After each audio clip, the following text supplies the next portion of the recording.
Ya, kita lanjut dalam Yohanes 3 ayat 5. Tolong tampilin. Yesus berkata begini, "Aku berkata kepadamu, sesungguhnya jika seorang tidak dilahirkan dari air dan roh, rohnya besar, saudaraku, ia tidak dapat masuk ke dalam kerajaan Allah." Saya ulang sekali lagi. Aku berkata, jawab Yesus, "Aku berkata kepadamu, sesungguhnya jika seorang tidak dilahirkan dari air dan roh, roh besar ya, ia tidak dapat masuk ke dalam kerajaan Allah." Ini seharusnya, saudaraku, kalimat ini Yohanes 3 ayat 5 ini saya coba berulang-ulang kali cari bahasa aslinya, coba dari King James Version semuanya. Maknanya, kerucutnya sama. Tajam dan seharusnya ini menggetarkan jiwamu dan jiwaku kalau engkau mengerti ini. Ini kata yang sudah dikasih kunci oleh Tuhan Yesus bahwa kalau mau masuk kerajaan Allah ada syaratnya. Dan syaratnya jelas di situ. Dilahirkan dari apa? Air dan roh. Perlu diketahui, saudaraku, maksud masuk ke dalam kerajaan Allah ini bukan hanya masuk ke surga. Bagi umat perjanjian baru, kerajaan Allah itu berbicara sesuatu yang berbeda dengan perjanjian lama. Saya mau tuliskan.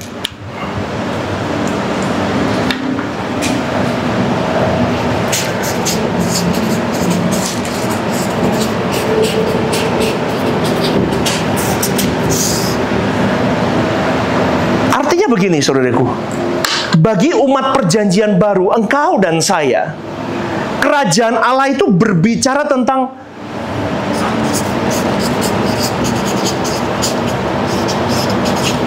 kemuliaan. Kemuliaan bersama dengan siapa? Bersama dengan Tuhan Yesus. Ini target bidikan kerajaan Allah di dalam PB. Kemuliaan bersama dengan siapa? Tuhan Yesus. Ini target pertamanya. Maka dalam Roma 8:17 dikatakan dimuliakan bersama-sama dengan Kristus. Manusia-manusia perjanjian baru harus berjuang benar-benar hidup seperti lagu tadi itu. Pikiran, perasaan, kehendak, semua harus tenggelam bersama dengan Dia sampai engkau mengalami yang namanya bermoral Allah.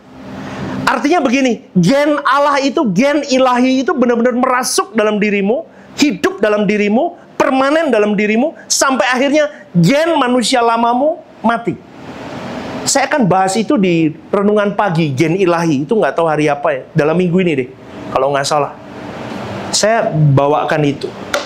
Dan banyak orang yang tidak tahu, apalagi orang Kristen, umat percaya, bahwa dia hidup harus mengubah kodrat hidupnya. Kalau tidak, saudaraku, engkau dan saya menyia-nyiakan kesempatan atau target yang seharusnya kau miliki, yaitu kemuliaan bersama dengan Tuhan Yesus. Target yang kedua, di dalam umat perjanjian baru, bukan hanya masuk dan diperkenankan ke surga, masuk kerajaan Allah ini, tetapi sampai kepada Bapa. Katakan amin, saudaraku. Ini berat loh. Kerajaan Allah ini, kalau sekarang, kalau dulu ya, waktu kita nyanyi lagu-lagu yang tadi itu, dulu kita berpikirnya pokoknya aku baik, hidupku oke, semuanya oke, saya masuk surga. Kerajaan Allah itu surga. Tetapi bukan, hari ini kita belajar kebenaran, kerajaan Allah ini tidak melulu berbicara tentang masuk surga. Itu terlalu rendah, saudaraku. Tetapi kita harus punya kualitas. Kualitas kita harus berprestasi di pemandangan Allah, berprestasi di kekekalan. Caranya gimana? Kita harus sampai kepada kemuliaan bersama dengan Tuhan Yesus, sampai kepada Bapa. Itu poin kedua. Di ayat lain, saudaraku, Tuhan Yesus berkata begini, "Akulah jalan." Hodos. I am the way. Akulah jalan.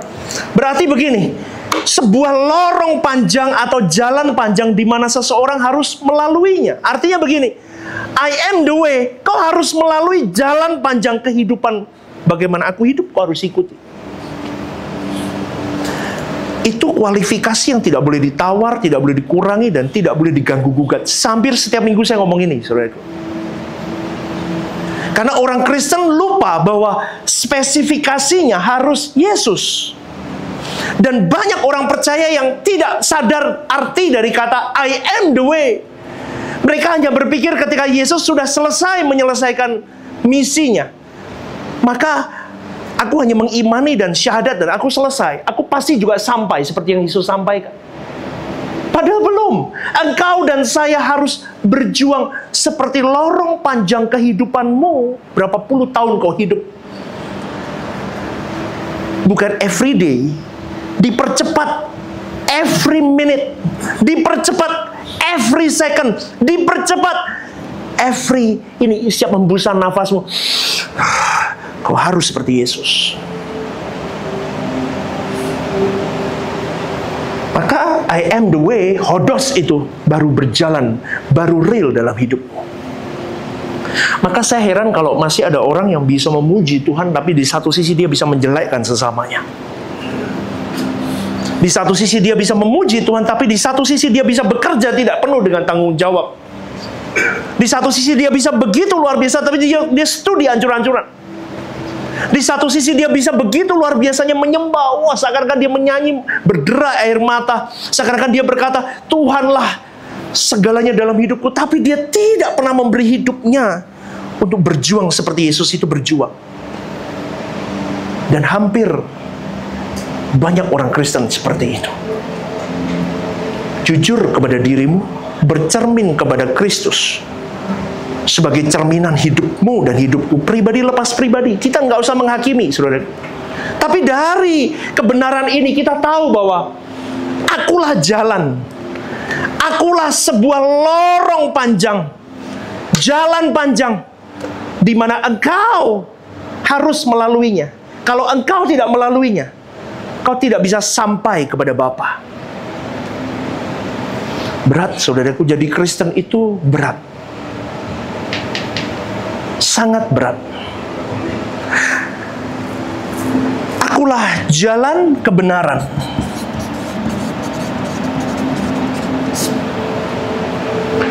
Di mana orang mau sampai kepada Bapa, dia harus punya pengetahuan yang benar tentang firman Tuhan. Katakan amin, saudaraku. Kebenaran ini kau harus benar-benar benar mengerti isi kebenaran firman Tuhan. Kalau tidak, saudaraku, kebenaran ini, firman Tuhan itu seperti rambu-rambu. Mau ke kota lama lewat mana? Itu ikuti rambu-rambunya. Mau menuju kepada Bapa, kerajaan Allah. Ini ada kebenaran yang harus ada peta yang akan membawa dirimu sampai di tempat. Tetapi banyak orang yang tidak mau membaca peta kebenaran dengan benar. Sehingga hari hidupnya memilih jalan yang salah.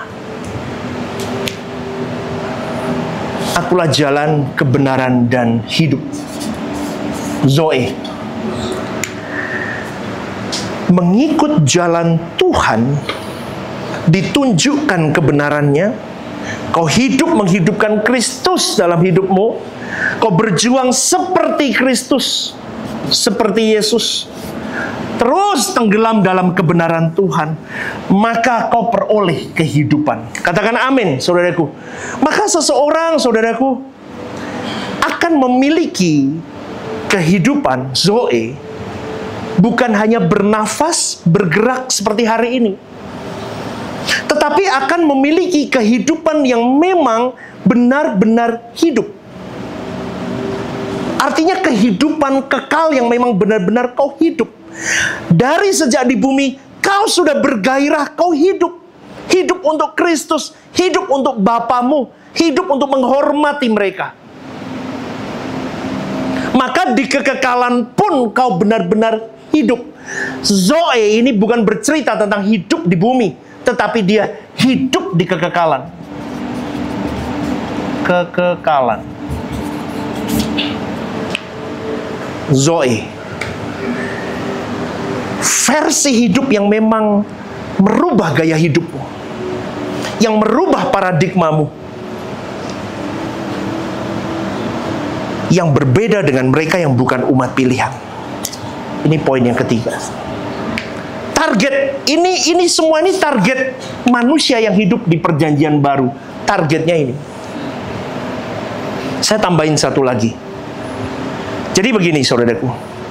Kalau kita berbicara mengenai kerajaan Allah, itu berarti bicara, dengarkan baik-baik, mengenai bagaimana seorang manusia dimuliakan bersama dengan Tuhan Yesus sampai kepada Bapa, dalam persekutuan bersama dengan Bapa, menjadi anggota keluarga kerajaan Allah, tinggal di rumah Bapa. Itu kesimpulannya. Saya ulang sekali lagi. Dengar baik-baik. Ini saya boleh simpulkan satu kalimat panjang. Dengar baik-baik. Kau dan saya hari ini menjadi umat pilihan. Kau bertuhan, kau beragama, kau melayani, kau ambil bagian dalam apapun. Ingat, targetmu satu, tidak boleh ada agenda lain. Kalau ada agenda lain, maka kau tidak akan pernah memenuhi syarat ini dan kau tidak akan sampai kepada Bapa. Saya simpulkan begini. Berbicara tentang kerajaan Allah berarti dimuliakan bersama dengan Tuhan Yesus sampai kepada Bapa, dalam persekutuan dengan Bapa, menjadi anggota keluarga kerajaan Allah, tinggal di rumah Bapa. Amin. Amin apa puyeng? Nah, itu targetnya. Tidak boleh dikorting. Kalau Anda tahu, hari ini aku hidup hanya untuk itu targetnya. Supaya aku dimuliakan bersama dengan Tuhan Yesus, sampai kepada Bapa, tinggal di rumah Bapa, terus bersama-sama dengan Dia, bersekutu bersama. Indah. Itu baru yang disebut dengan hidup Zoe. Hari ini orang tidak mengejar ini. Ini semua akibatnya ke sini. Maka saudaraku, kerajaan Allah itu baru dihadirkan, pintunya terbuka ketika Yesus datang menyelesaikan karya keselamatannya di atas kayu salib. Dan itu tidak ada di perjanjian lama. Kerajaan Allah itu dihadirkan juga bersama dengan pemberitaan firman. Maka saya selalu katakan kan, kalau hari Minggu, kalau ibadah, jangan ngantuk, saudaraku. Karena kerajaan Allah itu dihadirkan ketika pemberitaan firman. Katakan amin. Ketika pemberitaan firman itu disampaikan, kau tangkap dengan roh yang haus, spiritmu yang haus dan lapar akan kebenaran itu. Kau kaji setiap roh, setiap pendeta yang berkhotbah. Kau kaji setiap roh yang ada. Benar nggak dia khotbahnya? Dia punya jam doa nggak? Dia punya waktu nggak dengan Tuhan?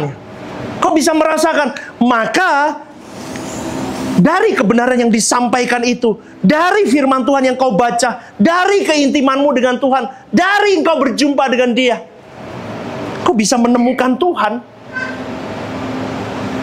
Kalau di PL, saudaraku, jika ada seseorang taat, takut akan Tuhan, bisa masuk, dunia akan datang. Mereka juga orang-orang terhormat. Tapi bagi kita, orang perjanjian baru, jadi anak-anak Allah, berarti akan dimuliakan, akan memerintah bersama dengan Tuhan Yesus. Lebih hebat kita, saudaraku. Maka jangan pernah kau berkata, Daud aja boleh kok, tokoh Alkitab ini aja boleh kok. Kelasmu lebih tinggi dari mereka. Karena engkau dan saya pegang satu kunci, voucher keselamatan. Mereka tidak pegang. Maka seharusnya Bapa mau berkata begini, seharusnya kau lebih hebat daripada Abraham, Ayub, dan semuanya. Tetapi kalau hari ini kualitasmu tidak jauh dari mereka, atau bahkan jauh dari mereka di bawah, maka ada something wrong. Karena engkau tidak memahami apa ini kerajaan Allah. Karena banyak orang yang saya pernah khotbahkan di sini, banyak orang Kristen yang transaksional dengan Tuhannya. Mereka tidak memahami dengan benar tujuan apa mereka bertuhan, mereka beragama. Amin, saudaraku. Ada syarat tadi dikatakan. Coba tampilin lagi di ayat tadi. Yohanes 3 ayat 5. Tampilkan tolong. Sesungguhnya jika seseorang tidak dilahirkan dari air dan roh. Saya coba memahami kata air, saudaraku. Air pasti baptisan. Katakan amin. Baptisan, oke, pastor, baptisan tidak menyelamatkan. Tetapi baptisan sunat hati, baptisan hatimu, itu yang menyelamatkan. Baptiso dari kata ditenggelamkan. Tetapi yang paling penting, apakah engkau benar-benar sudah membaptis kehidupanmu? Kau menenggelamkan manusia lamamu, kau membangkitkan manusia barumu. Dalam hari-hari hidup, dalam setiap kesempatan, dalam setiap momen, every minute, every second in your life, kau sudah berjuang belum? Membaptiskan hidupmu, tenggelamkan manusia lamamu terus. Ketika ada kesempatan untuk kau berbuat jahat, kau matikan itu lagi. Sakit, saudaraku. Artinya apa? Kalau engkau tidak mematikan manusia lamamu, kau tenggelamkan manusia lamamu, kau tidak akan pernah mengenyam kerajaan Allah. Bahkan firman Tuhan Tuhan Yesus berkata, baptiskan mereka dalam namaku. Ini adalah amanat yang Tuhan Yesus berikan kepada murid-muridnya. Artinya apa? Baptiskan dalam namaku. Itu bukan hanya cuma dibaptis dalam nama Tuhan Yesus. Bukan. Tetapi artinya begini. Ketika orang ditenggelamkan dalam nama Tuhan Yesus, artinya ketika dia bangkit, aku mau mengiring Yesusku. Amin. Amin. Itu gak gampang, saudaraku. Gak semua orang Kristen berani. Hari ini short di YouTube, potongan khotbah saya diingatkan kembali. Ada dua orang kaya. Yang satu anak muda, dia mau iring Yesus. Yesus berkata, jual segala milikmu, ikut aku. Anak muda itu langsung dengan murung, dengan hati yang sedih, dia meninggalkan Tuhan Yesus. Tapi ada satu orang kaya lagi yang berbeda tanggapannya, responnya, yaitu Sakius. Ketika dia berjumpa dengan Yesus, dia mengalami perubahan hidup. Dia berikan separuh dari hartanya, berubah. Itu gambaran orang Kristen. Bukan soal harta. Bagaimana kau mau mematikan manusia lamamu? Bagaimana kau mau berani melepaskan semua ikatan-ikatan kenikmatan dunia itu untuk kau mengiring Yesus? Maka Yesus berkata, kalau engkau tidak dilahirkan dari air atau kau tidak dibaptis, Baptiso, ditenggelamkan. Nggak bisa. Syaratnya itu. Sedangkan roh di sini menunjuk kepada Roh Kudus. Rohnya Bapa. Amin, saudaraku. Amin, saudaraku. Ini ngantuk apa enggak nih? Ibadah tengah minggu menang kayak ujian begitu ya. Berikan tepuk tangan untuk Tuhan. Aduh. Kalau engkau dan saya tidak mematikan manusia lamamu setiap hari, setiap saat, setiap waktu, dan engkau tidak ikut apa kata Roh Kudus dalam hari-hari hidupmu, untuk dituntun, untuk dibentuk, untuk diproses, saya kira sulit, saudaraku. Sulit karena engkau tidak akan pernah bisa mengubah kodratmu sendiri tanpa Roh Kudus. Roh Kudus, rohnya Bapa, dia tahu bagaimana men-setting dirimu. Pabriknya yang buat Tuhan, Allah Bapa. Kau dan saya pabrikannya dari Dia. Dia tahu bagaimana menyeting kau dan saya. Maka dibutuhkan kerendahan hati ketika kita dibaptis. Aku rela diriku dibentuk.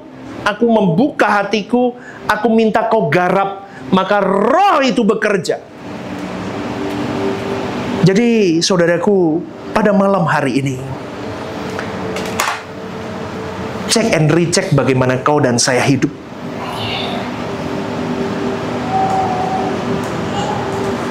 Kita harus punya rasa yang khawatir sekali dalam hidup ini. Kau harus punya rasa takut kalau suatu hari kau meninggal dunia. Ternyata kita belum jadi anak-anak Allah. Artinya apa? Kita tidak menemukan ini semua. Coba kau mati, kau tidak tahu alam itu. Kita belum pernah ke situ, betul nggak saudaraku? Benar nggak saudaraku? Kita tidak mengerti alam itu. Tetapi kita punya satu pegangan kuat, yaitu Tuhan Yesus. Kita punya satu pribadi, Allah Bapa, yang selalu menguatkan kita melalui Roh Kudus. Maka kalau hari ini saya cuma mau mengingatkan, kalau engkau dan saya meninggal dunia dan ternyata ketika kita membuka mata kita di kekekalan, dan kita ternyata belum selama hidup tidak menemukan ini, kita tidak ada kualifikasi untuk masuk dalam kerajaan Allah. Bahaya, saudaraku. Takutlah, gentarlah, dan khawatirlah. Bergegaslah untuk berubah, bertobat, dan larilah secepat-cepatnya. Suntuklah dengan itu semua dan kau berkata, bodohnya aku. Saya seringkali begitu, saudaraku, di kamar doa saya. Bodohnya aku gagal lagi. Bodohnya Stephen Lim. Bodoh. Kadang saya sampai di titik, makanya kalau Bapak Ibu duduk di sini sebelum pra-ibadah, sebelum ibadah ada pra-ibadah, itu ada lagu-lagu musik. Itu musik yang saya pakai untuk doa saya. Itu saya pasang, saya sering pasang itu terus, hampir saya putar terus di kamar doa saya. Tahu nggak saudaraku, ketika kita melatih intim dengan Tuhan, kepekaanmu itu akan terus. Jadi kalau lagu itu dipasang terus ya, saya paksa diri saya untuk, saya tidak move dari hadirat Allah, ngerti nggak? Bukan lagunya hadirat Allah, enggak loh. Tapi saya bawa diri saya punya melo sama Tuhan. Setiap kali lagu itu dipasang, saya bisa, ngerti ya? Saya masuk sama Tuhan. Itu saya pasang terus, saudara. Terus saya pasang. Saya cuma mau ajak kepada kalian semua, Bapak Ibu, saudara-saudari.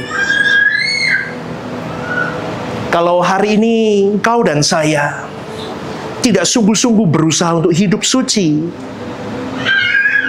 habis-habisan buat Tuhan, all out buat Tuhan, kau tidak mau berurusan dengan Tuhan secara serius mulai hari ini,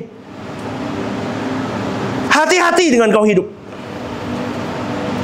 Saya katakan ini karena saya mengasihi kalian. Kita memang tidak sempurna, yes.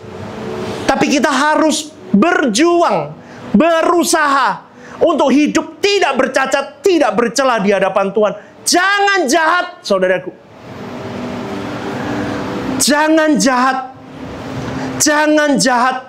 Kemarin kau masih jahat, hari ini bertobat. Ratapi hidupmu.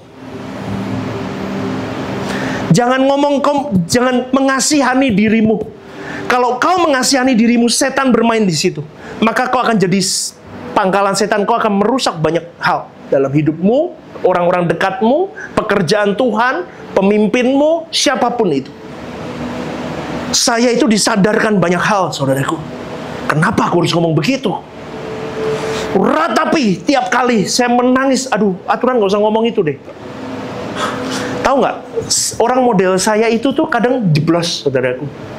Ngerti nggak? Model saya itu orang yang model temperamen blak. Nggak ada yang tak tutupin, nggak ada yang tak simpen, nggak ada. Jadi kalau saya marah ya, bom gitu, semua tahu. Paling 5 menit lagi selesai udah happy sih. Semua saya keluarin. Kadang orang model saya ini menyesal akhirnya. Aduh, aturan aku nggak usah ngomong itu deh. Itu kadang buat saya, aduh Tuhan, ngapain aku ngomong itu? Salah. Tapi nasi udah jadi bubur. Ya buburnya jadi bubur ayam kita akal. Udah salah kok. Minta ampun sama Tuhan. Segera berbenah. Karena aku tahu hidupku nggak lama. Nanti aku nggak bisa mengalami kemuliaan bersama dengan Tuhan Yesus. Repot, saudaraku. Maka hiduplah suci. Hiduplah suci. Kalau kau menghadapi dunia, kau harus tulus seperti, cerdik seperti, jangan dibalik. Tulusnya seperti ular. Wah, bahaya itu. Belit itu nanti set ya. Tidak boleh. Maka ketika kau menghadapi dunia, kau harus punya Tuhan. Pangkalannya satu, suci. Orang mau model apapun, kau tetap suci. Kau lawan dengan suci. Dunia bingung, saudaraku. Pasti. Loh, masa bisa ngelawan dengan kesucian? Coba. Semua dalam hidup ini kau lawan dengan kekudusan hidup, semua beres. Kenapa? Ada firman Tuhan berkata, kalau Tuhan ada di pihakmu, siapa? Lah Tuhan ada di pihakmu kalau kau suci. Kalau hidupmu kudus. Kalau kau mau berjuang seperti ini, Tuhan ada di pihakmu. Jadi jangan anggap remeh apa yang dikatakan Tuhan Yesus yang berkata begini, kamu harus sempurna seperti Bapa. Artinya, saudaraku, ini jangan dihapus dulu ayatnya. Tidak ada kompromi, tidak boleh dikurangi, dan ini serius. Jadi kalau suatu hari kita meninggal dunia, kita bisa diakui, dikenal oleh Bapa, ini anak-anakku. Coba Anda cek malam ini kan duduk nih, ya. Coba Anda merenung, malam ini kita dipanggil Tuhan, menghadap ke Tuhan. Kalau kemarin itu dipanggil menghadap Prabowo ya, ini oke, kalau menghadap Prabowo happy ya. Wah, yes, masuk ini. Ini menghadap Tuhan loh. Siapa yang mau malam ini? Aduh, pastor, loh katanya Tuhan satu-satunya yang kurindukan. Halo? Kalau malam ini, coba renungkan. On the spot, Tuhan panggil hidupku malam ini. Kira-kira Tuhan ngakuin kita nggak ya sebagai anak Allah? Caranya gimana, pastor? Lihat hari-hari hidupmu selama ini. Bagaimana kau pegang duit, kau pegang kepercayaan, bagaimana kau jadi mama, bagaimana kau jadi papa, bagaimana kau jadi pemimpin. Serius, saudaraku.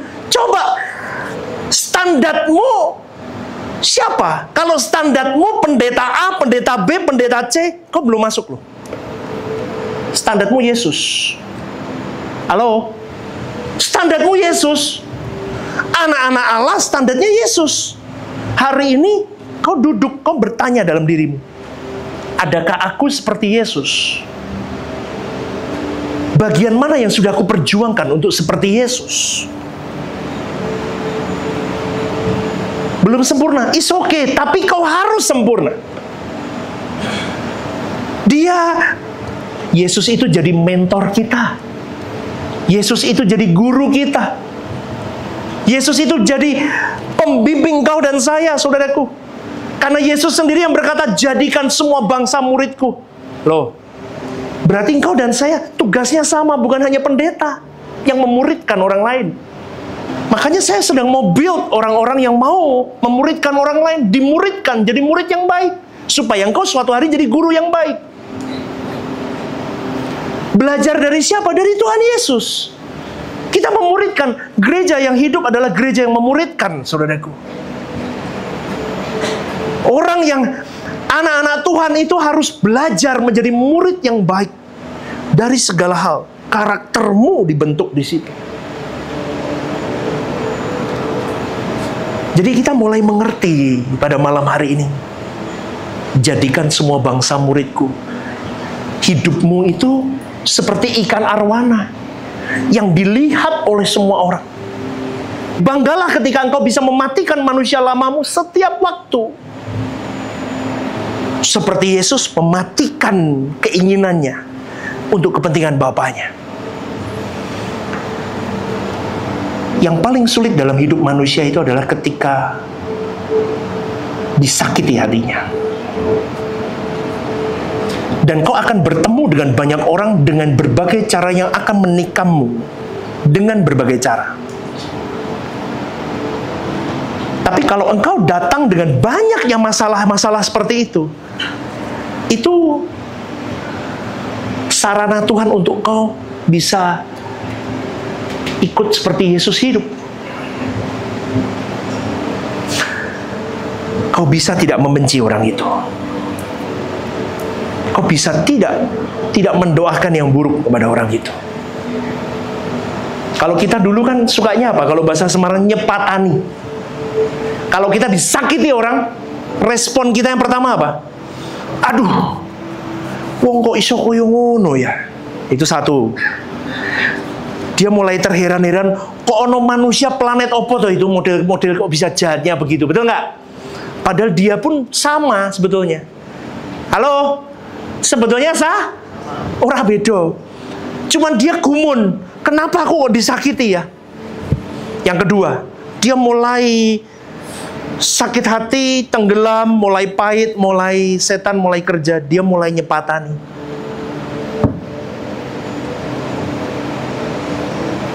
Nyepatani belum selesai, dia bisa mulai tambah jahat, dia tambah benci sama orang itu, dia mulai melakukan banyak tindakan, perbuatan untuk mematikan orang. Tapi kalau orang dalam suara kebenaran yang benar-benar tiap hari dilahirkan dari air, tenggelamkan manusia lamanya, kau bisa tersenyum loh orang menyakiti Anda. Sairung gede. Halo, Musakno nih. Dia belum sadar. Itu loh. Kasihan. Orang bicarain kamu di belakang, kasihan. Nggak usah bantah, tunjukkan dengan prestasi. Hatimu jangan, tak tuju prestasi tapi dendam, nggak boleh. Hatimu mengasihi, tunjukkan aja dengan prestasi. Diam, bisu. Nggak usah merespon, saudaraku. Udah. Itu asik kalau kita bisa hidup seperti itu. Asik. Kita betul-betul datang ke Tuhan tiap hari. Tuhan menemui kita. Aduh, indah, saudaraku. Indah sekali. Sampai kita bisa menangis di kaki Tuhan. Indah, saudaraku. Itu kalau Anda mau buka hati ya, benar ya, mau ditenggelamkan terus, berjalan bersama dengan Roh. Nanti Tuhan bimbing kita. Ini enggak benar loh, Stephen. Enggak baik. Kamu buat gini enggak benar. Harusnya begini, Stephen. Oh. Indah. Kita harus berjuang. Kuncinya apa? Ini semua supaya bisa semua berjuang. Biarkan di dalam miliaran manusia di bumi ini, Tuhan menemukan kita, Rehoboth Semarang ini, adalah orang-orang yang mau berjuang memperkarakan hidup kudus di hadapan Tuhan. Amin. Dari pagi hari, Anda mulai bangun tidur, Anda mulai ikut doa, Anda dengerin renungan, Anda mulai kerja, antar sekolah, Anda mulai aktif kegiatanmu satu hari. Kau harus mulai memperkarakan, aku harus terus tenggelam. Sampai kita bisa berkata, adakah Tuhan mengakui aku sebagai anaknya atau tidak? Setiap waktu, ketika kau nyetir mobil, ketika kau naik motor, ketika kau bertemu dengan kolega bisnismu, kau harus mulai, saudaraku. Kenapa? Karena kalau kita lihat dari seluruh perjalanan panjang tokoh-tokoh Alkitab, Orang-orang yang memang dipakai oleh Tuhan dan bersahabat dengan Tuhan adalah orang-orang yang membangun keintiman dengan Tuhan tanpa batas. Orang-orang yang, apa ya boleh saya katakan ya, mereka mau nekat, sungguh nekat untuk hidup bersama dengan Bapaknya. Rasul Paulus itu, dia punya intimasi dengan Bapa, dengan Tuhan. Paulus itu keren, saudaraku. Dia tahu benar, dia tidak mau memanfaatkan waktunya sia-sia untuk mengiring kekekalannya. Benar loh, Paulus itu luar biasa, saudaraku. Dia memahami secara kebenaran kognitifnya itu luar biasa. Dia kalau hari ini mungkin dia sudah PhD, mungkin doktor teologi, profesor mungkin. Dia memaknai kebenaran itu setajam dia bisa. Karena dia mau belajar, dia mau berjuang. Dan dia berjuang dari hari-hari hidupnya. Dia gunakan waktu untuk membawa sebanyak mungkin orang selamat dari pelayanannya. Orang Kristen hari ini seharusnya mengikuti Paulus. Nggak usah Yesus dulu deh, Paulus dulu. Dia berjuang sampai sebegitunya. Bahkan dia berkata, upahku ketika aku bisa melayani dia. Itu upah dari Paulus. Kita lihat, saudaraku, bagaimana Paulus hidup, kau dan saya berjuang di situ. Kau hidup, kau masuk dalam kekekalan bukan hanya untuk dirimu. Kita harus membawa sebanyak mungkin jiwa.